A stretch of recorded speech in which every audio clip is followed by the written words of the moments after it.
शुरू करते हैं आज एक टॉपिक, ऐसा टॉपिक जो एडवांसेस में बहुत इम्पॉर्टेंट है और एज ए बैंकर आपको पता होना चाहिए कि कोई भी हम काम बैंक में क्यों करते हैं, कोई भी लोन्स जो हैं उनके पीछे क्या क्या लीगल पॉइंट्स होते हैं, बेसिक पॉइंट्स हैं। अगर आप एडवांसेस में काम नहीं भी कर रहे हैं तो भी ज़रूरी है।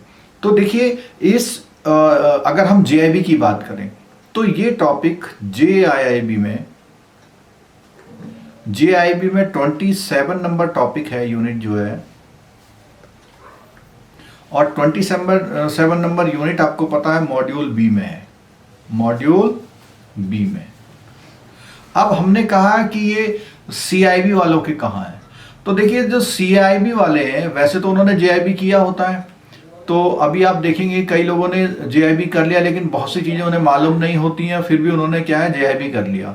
तो यहाँ नॉलेज एनहांसमेंट के लिए, प्रमोशन पॉइंट ऑफ व्यू से, इवन आपका जो रिटेल का पेपर है या आपका जो एबीएम में 4th मॉड्यूल है, वहाँ पर भी कहीं कहीं इन सब पॉइंट्स की ज़रूरत पड़ती है। जब क्वेश्चन आता है तो अगर इस टॉपिक का कोई भी बात वहाँ लिखी है वो सही है या गलत है, वो आप कैसे पहचानोगे, उसके लिए हम बात कर रहे हैं।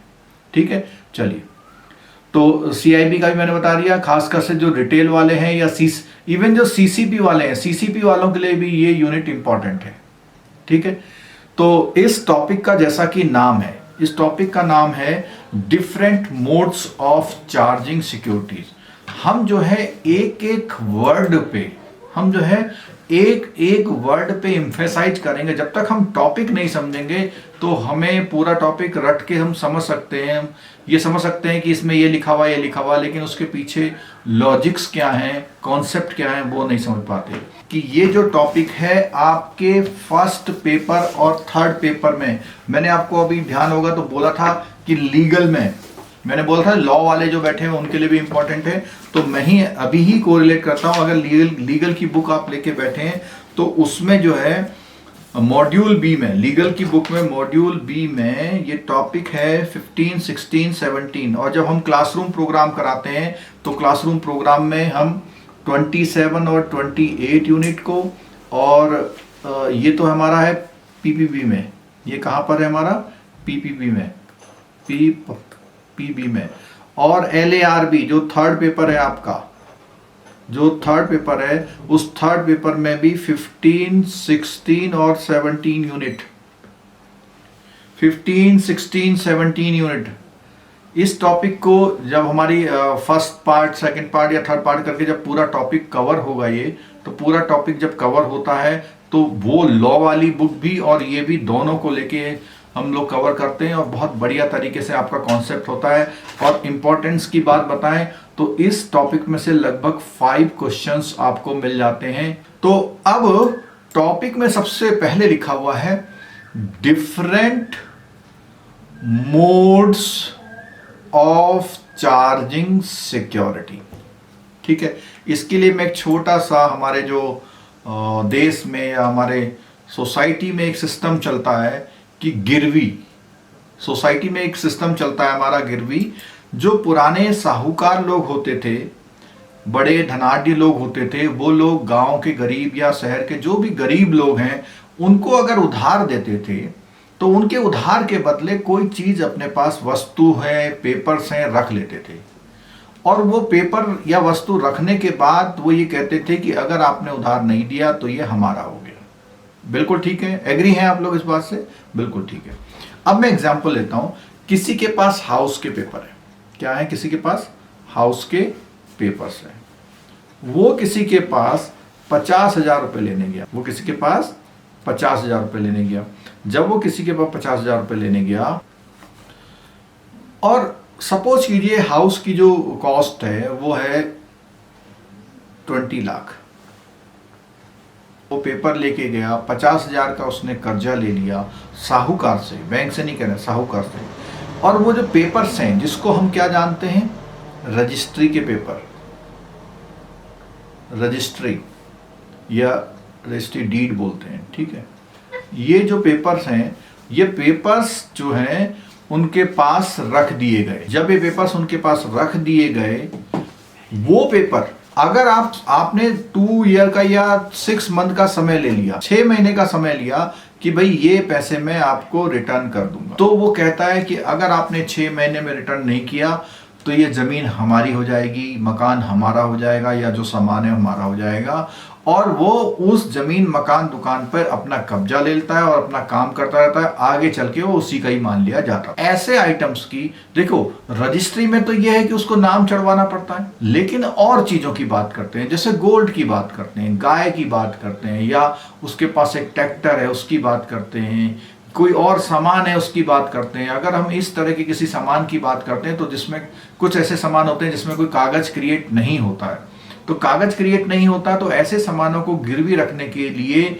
भी साहूकार लोग सामान ले लेते थे, पैसा नहीं देता था तो गोल्ड उसका हो जाता। आपने कई बार सुना होगा, जो बहुत पुराने व्यापारी लोग होते हैं उनके घर में बहुत सोने की थैलियां मिलती हैं। भाई जिसका भी आया उन्होंने एक थैली में बांध करके रख दिया, वो पैसा देने तो आया नहीं वापस, तो वो उन्हीं का हो गया। वो जो रखते थे, और आप हैं बैंकर, आप भी ऐसी करें, कोई आए अपने कानों के कुंडल आपको दे और बोले कि भाई इसमें जो है 20,000 रुपए दे दो, आप 20,000 रुपए से नगद पकड़ा दो और वो सामान रख लो। किसी भी सिक्योरिटी को, बहुत सारी सिक्योरिटी, मैंने खूब सारे नाम ले लिए, इन सिक्योरिटी को रखना in legal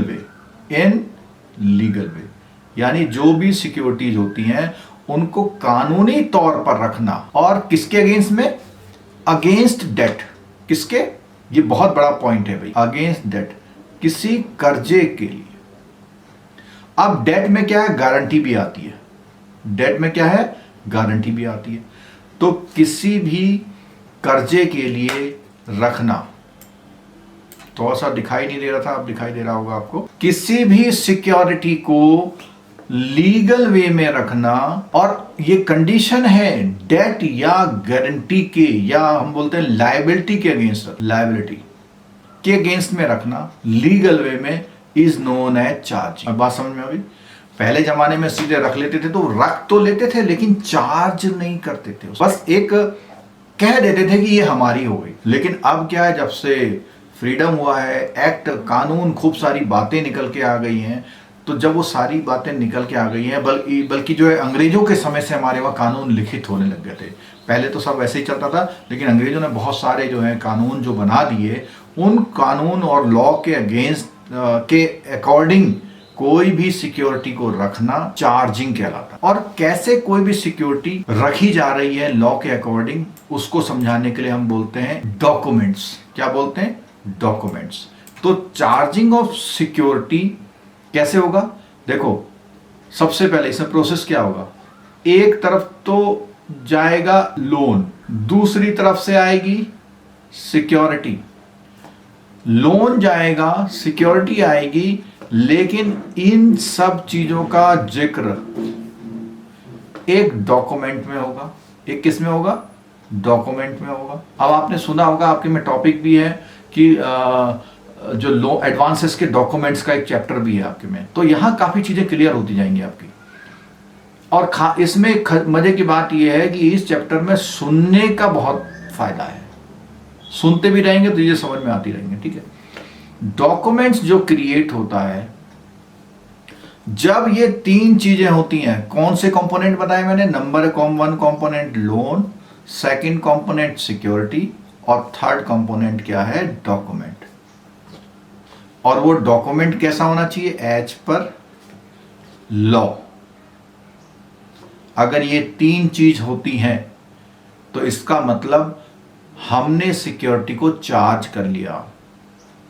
we have created a charge on security. अब जो है, ये जो चार्जिंग वर्ड है, ये चार्जिंग वर्ड कई तरीकों से चार्ज्ड होता है। यानी ये जो डॉक्यूमेंट है, ये जो लोन है, और ये जो सिक्योरिटी है, कितनी चीजें बताई मैंने? 3 चीजें बताई आपको। कौन कौन सी? डॉक्यूमेंट, लोन और सिक्योरिटी। कितनी चीजें बताई? ये 3 चीजें। इन 3 चीजों पे डिपेंड करता है टाइप्स ऑफ चार्जेज। यानी ये जो 7 पॉइंट लिखे हुए हैं 1 2 3 4 5 6 7, ये जो 7 पॉइंट लिखे हुए हैं, इन 7 पॉइंट पे 7 पॉइंट डिपेंड करते हैं इन 3 पॉइंटों पे। 7 पॉइंट डिपेंड करते हैं इन 3 पॉइंटों पे। वो क्या पॉइंट है कि किस चीज का लोन है, उसके अगेंस्ट में क्या सिक्योरिटी है, और इसके अगेंस्ट में क्या डॉक्यूमेंट है। अब मेरा आपसे क्वेश्चन है, क्या हर लोन के अगेंस्ट में सिक्योरिटी होना मस्ट है? नो। क्यों? There are 2 type of loan. One loan is known as secured loan and another are unsecured loan. तो लोन्स की प्राइमरी कैटेगरी क्या है? Loans are of 2 type. ठीक है।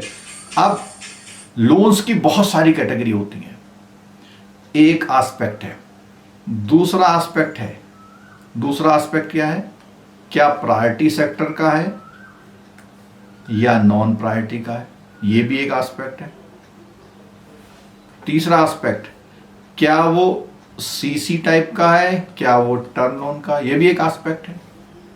चौथा एस्पेक्ट, वो एग्रीकल्चर का है, पर्सनल सेगमेंट का है, एसएमई का है या C&I का? तो ये सारे एस्पेक्ट है। हमने ये वाला क्वेश्चन आपसे पूछा, तो इसका आंसर आ गया है नो।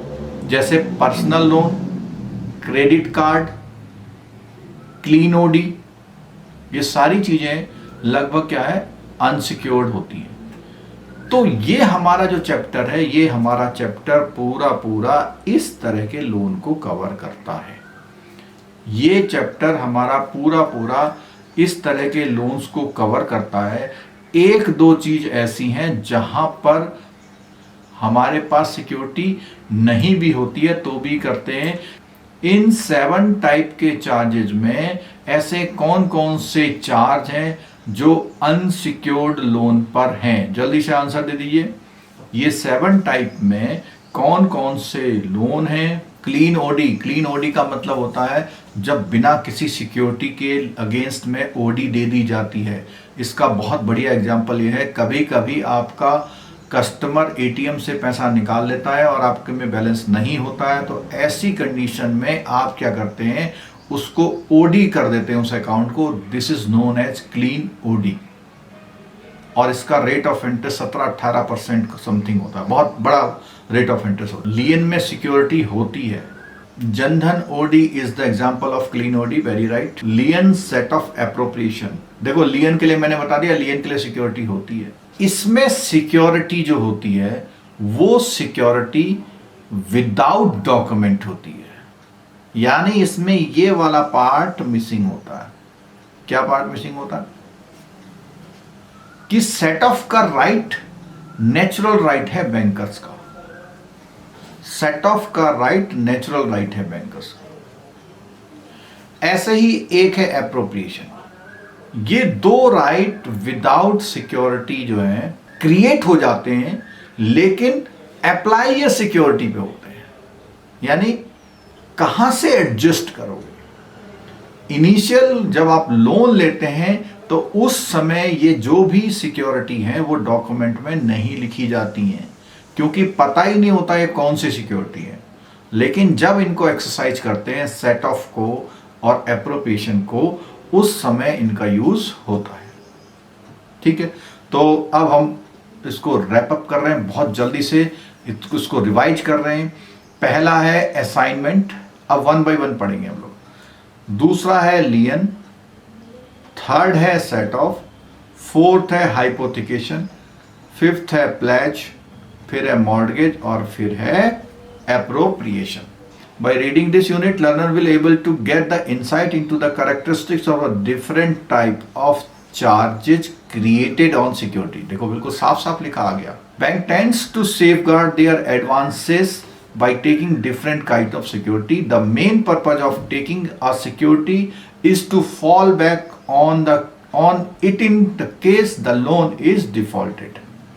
इसका यूज कब होता है? डिफॉल्ट।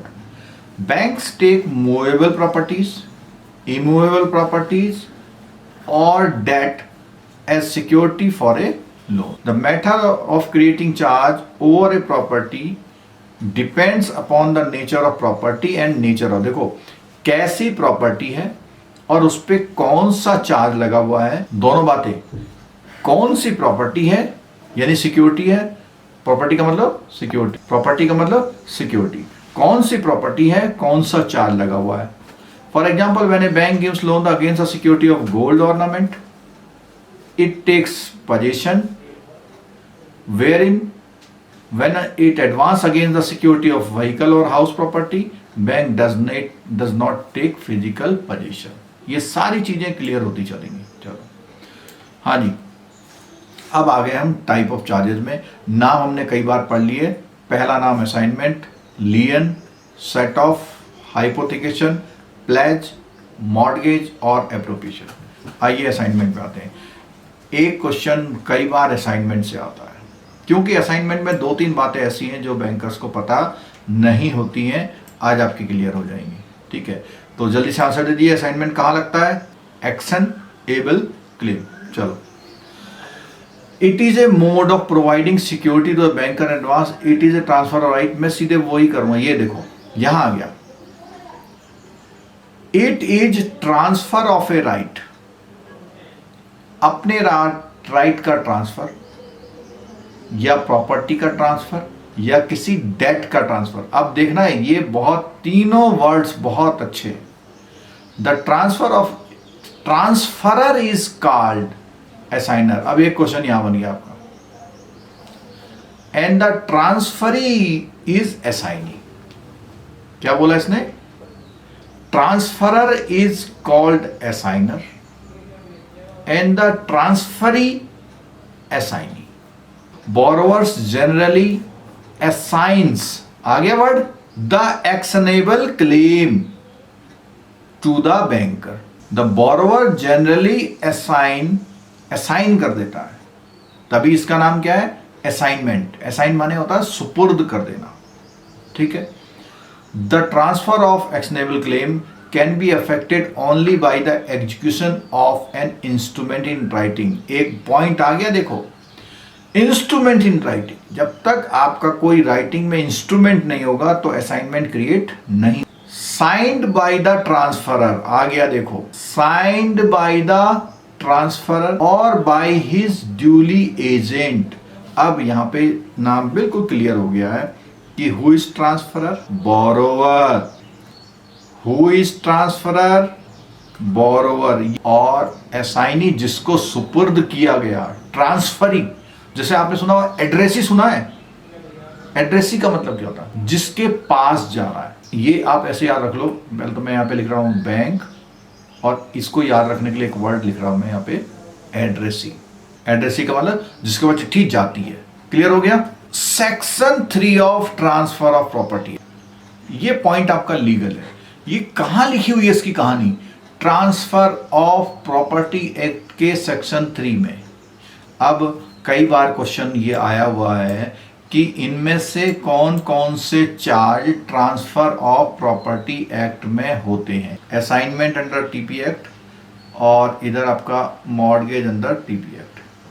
ठीक है, दोनों केस में ये क्वेश्चन एक पक्का कर दिया मैंने, और ये क्वेश्चन आपके हो सकता है आने वाले एग्जाम में अभी जब आप परीक्षा में बैठे हो एग्जाम में तो आप कहेंगे याद करेंगे। ठीक है, चलो आगे आ जाओ।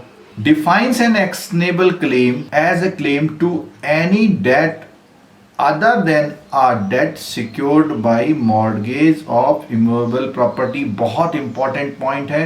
और by hypothecation or by pledge of movable property or to any beneficial interest in movable property not in possession of the claimant which the civil courts recognize as affording grounds to relief। अब देखिए, इसको मैं clear कर दे रहा हूं। ऐसी कोई भी आपके पास किसी के डेट है, मान लिया, ऐसे मैं एग्जांपल देता हूं, इससे हमें जो है एक आंसर और आ जाएगा और आप लोग उस आंसर से क्लियर हो जाएंगे। एक फार्मर है और उस फार्मर ने एक शॉपकीपर से 20,000 का फर्टिलाइजर ले लिया और उस शॉपकीपर ने अपनी बुक में लिख दिया मिस्टर राम सिंह कर्जदार है 20,000 का। और उसके खाते में उसने डेबिट चढ़ा दिया, यहाँ पे ही लिख लिया। ऐसे ही करके उस शॉपकीपर ने 100, 200, 500 लोगों को उधार दे रखा है। ये जो मैंने अभी ये बनाया, दिस इज अ बुक। किसकी बुक है ये? शॉपकीपर की। शॉपकीपर की बुक है, उसमें जो लिखा हुआ है इतने डेबिट, इतने डेबिट, इतने डेबिट। तो this is known as book debt. This is known as क्या? Book debt. और ये शॉपकीपर अगर बैंक चला जाए, कहां चला जाए? बैंक। सपोज कीजिए उसके पास जो पूरे बुक डेट हैं उनका जो सम है वो यहाँ पे आता है 10 लाख, तो इसके अगेंस्ट में बैंक से वो 2, 4, 5 लाख रुपए ले सकता है, जैसा बैंक की पॉलिसी है। बात समझ में आ गई? बुक डेट क्या होता है इसको मैंने एक्सप्लेन किया। और ये जो बुक डेट है, इस बुक डेट की जो किताब है अगर उसको लेके बैंक जाता है तो बैंक उसके अगेंस्ट में फाइनेंस कर देगा। और खास बात क्या है, इन सारे जो लोन्स दिए इस शॉपकीपर ने, जिसको हम साहूकार बोल सकते हैं, सप्लायर बोल सकते हैं, उसने कोई भी सिक्योरिटी नहीं ली। क्या लिया? No security. तो यहां जो मैं पढ़ रहा था ये वाली बात, इसका मतलब ही ये है कि विदाउट सिक्योरिटी अगर कोई भी बुक डेट है, सिक्योरिटी वाला नहीं, विदाउट सिक्योरिटी अगर कोई भी बुक डेट है तो उस बुक डेट में असाइनमेंट लगेगा। क्लियर हो गई? और इस लाइन को और वो करने के लिए मैं एक अंडरलाइन और कर रहा हूं। In banking practice a borrower may assign the book debt money due from government department and life insurance policy. Question आपका आएगा इन चारों में से किस में असाइनमेंट नहीं लगता? तो आपको लाइफ इंश्योरेंस तो सबको पता है, लेकिन जो 3 ऑप्शन होंगे तो 2 तो ये हो गए, एक तो हो गया बुक डेट, एक हो गया money due to. Money due का भी बता देता हूं। मनी ड्यू का मतलब आप सप्लायर हैं। क्या है? आप सप्लायर हैं और आपने कुछ सामान सप्लाई किया हुआ किनको?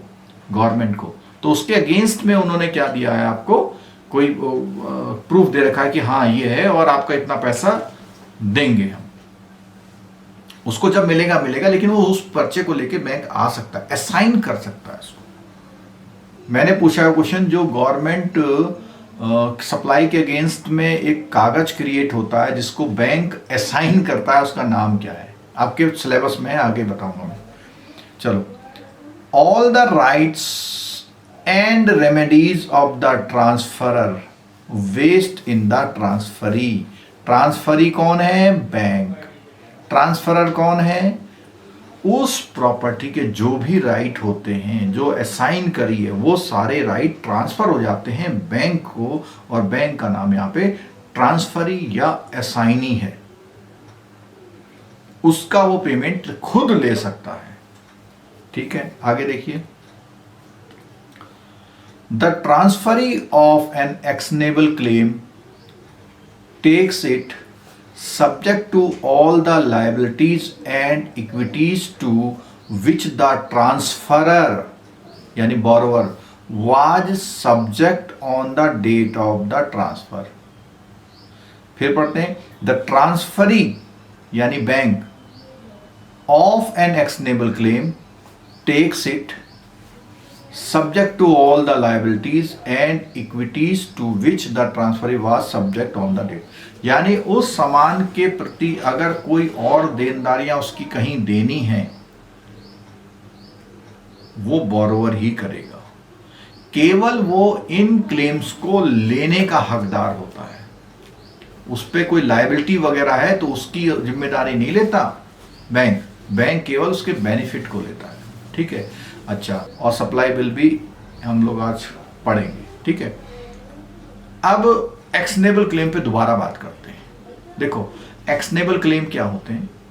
जिसकी मैच्योरिटी पे हमको कुछ करना पड़ता है, बिना करे नहीं मिलते हैं। जैसे इंश्योरेंस पॉलिसी का पेमेंट। इंश्योरेंस पॉलिसी जब मैच्योर होती तो आपके घर में चेक नहीं आता है, आपको एक फॉर्म भरना पड़ता है, और वो जो फॉर्म है उसके अकॉर्डिंग वो करें। एक्शनेबल क्लेम क्लियर हो गया ना? As regards the mode of assignment no particular form. अब देखिए एक बात आ गई, और words is necessary for effecting an assignment. यानी गवर्नमेंट ने कोई भी फॉर्मेट डिजाइन नहीं किया है।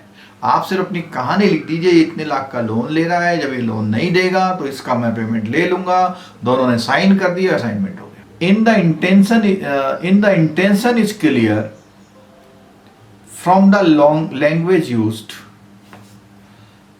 An assignment can be absolute और बाय वे ऑफ सिक्योरिटी। अब देख लीजिए, an assignment can be absolute और बाय वे ऑफ सिक्योरिटी। इसका मतलब क्या हुआ? इसका मतलब ये हुआ कि जो सिक्योरिटीज होती हैं, an assignment can be absolute और बाय वे ऑफ सिक्योरिटी। देखो, एक वर्ड होता है दिखावटी और एक वर्ड होता है बिल्कुल एक्चुअल, तो इसने बोला एब्सोल्यूट हो गया। दूसरा बोला है कि सिक्योरिटी दे करके, कोई सिक्योरिटी उसने दे दी, उसके अकॉर्डिंग वो उस चीज को असाइनमेंट क्रिएट कर रहा। एक तो सामान दे दिया, एक सामान का कागज दे दिया, एक सामान दे दिया और एक सामान का कागज दे दिया। ठीक हो गया। चलो अगला देखो, एन असाइनमेंट में बी लीगल और इक्विटेबल असाइनमेंट। एक तो क्या होगा, लीगल हो सकता है और कैसा है, इक्विटेबल। तो आपको इक्विटेबल का मतलब बताते हैं। जैसे आपको इक्विटेबल मॉर्गेज होता है, इक्विटेबल मॉर्गेज में क्या होता है, खाली कागज ही तो देते हैं, उसकी वैल्यू के, उसकी जो रजिस्ट्री के पेपर, सामान तो नहीं देते ना, सामान नहीं देते ना। तो ये जो है, जो असाइनमेंट है वो लीगल या इक्विटेबल असाइनमेंट हो सकता है। ये जो जितने वर्ड्स आ रहे हैं, जब आप वहां पे क्वेश्चन आते हैं तो कहते हैं असाइनमेंट का क्वेश्चन तो आया था लेकिन समझ में नहीं आया, तो इसलिए ढंग से समझ लीजिए। ठीक है। अ लीगल असाइनमेंट, आगे देख रहा हूं, a legal assignment is the absolute transfer of an actionable claim. यहां भी मैंने बताया, एब्सोल्यूट का मतलब एक्चुअल में दे दिया, एब्सोल्यूट का मतलब एक्चुअल में दे दिया, वो सामान उसको पकड़ा दिया। और दूसरा होता है उस सामान की सिक्योरिटी पेपर दे दिए। तो बोलता है absolute transfer of an actionable claim must be in writing and sign by the assignor, must be sign by the assignors. Assignor कौन है, मैंने कई बार बता दिया, इसको याद कर ले। जो है जो पॉलिसी होल्डर है वो असाइनर है। ठीक है। The assignor informs his debtor also in writing intimating assignee's name. Assignee कौन है, बैंक है, एंड एड्रेस। अब यहां पर जो असाइनर है, पॉलिसी होल्डर ने अपने आप को एक एप्लीकेशन दे दी, किसको दे दी, इंश्योरेंस कंपनी को दे दी। इंश्योरेंस कंपनी को उसने ऑथोराइज कर दिया, तो बोरोवर से ट्रांसफर कहां हो गए सारे राइट, इंश्योरेंस कंपनी को। अब असाइनर कौन हो गया, इंश्योरेंस कंपनी। अब कौन हो गया असाइनर, इंश्योरेंस कंपनी। यानी कि फिर समझ लीजिए, बोरोवर के पास पेपर हैं, लेकिन वो पेपर इस कंपनी के हैं और ये कंपनी से बैंक में जा रहे हैं। अगर बोरोवर सीधे ऐसा करे तो बोरोवर असाइनर, लेकिन बैंक के पास कौन जा रहा, बैंक के पास जा रही है वो कंपनी। तो इस केस में क्या होगा, जो इंश्योरेंस कंपनी है या जो साहूकार है वो प्लेस ले लेता है बोरोवर का और वो हो जाता है असाइनर। तो जो बोरोवर की पोजीशन थी वो शिफ्ट हो जाती है किसके पास, कंपनी के पास या साहूकार के पास। और वो साहूकार जब बैंक में जाता है तो किस पावर से जाता है, असाइनर पावर से। किस पावर से जाता है, असाइनर पावर से। ठीक है। चलो, the assignee also serves a notice on the debtor and seeks his confirmation of balance assign. अब देखो, सुन लेना, ये प्रॉपर्टी यहां से यहां इसने दी, असाइन करी, और यहां से एक चिट्ठी जाएगी किसकी, उस चिट्ठी का नाम क्या है, कंफर्मेशन। सीक्स कंफर्मेशन, कि भाई ये कहीं ऐसा ना हो, इंश्योरेंस कंपनी तो लिख के दे दिया कि हम जब आप मांगोगे दे देंगे, लेकिन क्या इंश्योरेंस कंपनी को किसी बंदे ने कहा था ऐसा कर लेना, ऐसा। This formality is not fulfilled, the assignment is called the equitable assignment. और अगर ये वाली फॉर्मेलिटी नहीं हो, एब्सोल्यूट का मतलब है बिल्कुल ओके होना, एब्सोल्यूट का मतलब बिल्कुल ओके होना। तो यहां बोला है, if the formality is not fulfilled the assignment is called an equitable assignment. हमारे दो तरह के असाइनमेंट की बात हुई थी यहाँ पर, लीगल और इक्विटेबल। लीगल वाले में एब्सोल्यूट ट्रांसफर हुआ था, ओके पक्का काम, एब्सोल्यूट माने पक्का काम। और जब हम आए इक्विटेबल वाली में तो उसमें बोला था कंफर्मेशन की रिक्वायरमेंट नहीं है। क्या बोला था? इक्विटेबल में कंफर्मेशन की रिक्वायरमेंट नहीं है। असाइनमेंट में कौन सी LIC आती हैं? जितने भी इंश्योरेंस पॉलिसी हैं सभी इंश्योरेंस पॉलिसी को असाइन किया जा सकता है बैंक में, ठीक है। और जो बोला इन्होंने, इसका एग्जांपल मैं देता हूं कि LIC को हम लोग LIC ना बोल के पॉलिसी बोलते हैं, क्योंकि LIC तो एक गवर्नमेंट की कंपनी है और बहुत सारी कंपनियां। तो पॉलिसी जो है जिसमें कुछ बैलेंस होता है, जिसमें कुछ कौन सा होता है? बैलेंस होता है। तो इसमें जो है टर्म वाली और हेल्थ वाली नहीं आती है, ये दोनों नहीं आती। तो बैलेंस किसमें होता है? या तो आपकी मनी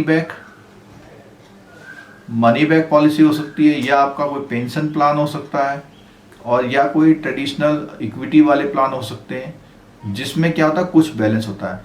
तो असाइन क्या होता है? बैलेंस होता है, ठीक है। ये क्वेश्चन बीच में पूछ लिया था इसलिए मैंने बता दिया। और मैं जो है आपको एक बार legal and equitable assignment clear कर देता हूं। लीगल एंड इक्विटेबल, ध्यान से सुन लीजिएगा। अगर बोरोवर, इंश्योरेंस कंपनी और बैंक, कौन कौन? बोरोवर, इंश्योरेंस कंपनी और बैंक, तीनों लोग, बोरोवर, इंश्योरेंस कंपनी और बोरोवर कंपनी और बैंक। कंपनी जो है बैंक को असाइनर बन के काम करती है, और बैंक जो है इससे कंफर्मेशन लेता है। अगर ऐसा है तो लीगल। और इक्विटेबल में क्या होता है कि ये कंपनी सीधे सीधे, ये जो कंपनी है सीधे सीधे बैंक को देती है, असाइनर बन के देती है, और उसमें बोरोवर की कंफर्मेशन नहीं लेती है। तो this is known as equitable and this is known as legal. ये लीगल है और ये कौन सा है? इक्विटेबल है। Under the provision of the insurance act, a life insurance policy is assignable by an endorsement on the back of the policy और by a separate deed of assignment, but notice of such assignment must be given to the insurer by the assignee or the assigner। अब देखो यहाँ पे अभी बार बार मैं बोल रहा था कि कभी कभी असाइनर कौन हो जाता है? बोरोवर। तो यहाँ पे वो कह रहा है कि जो बोरोवर बैंक के पास गया, बोरोवर किसके पास गया?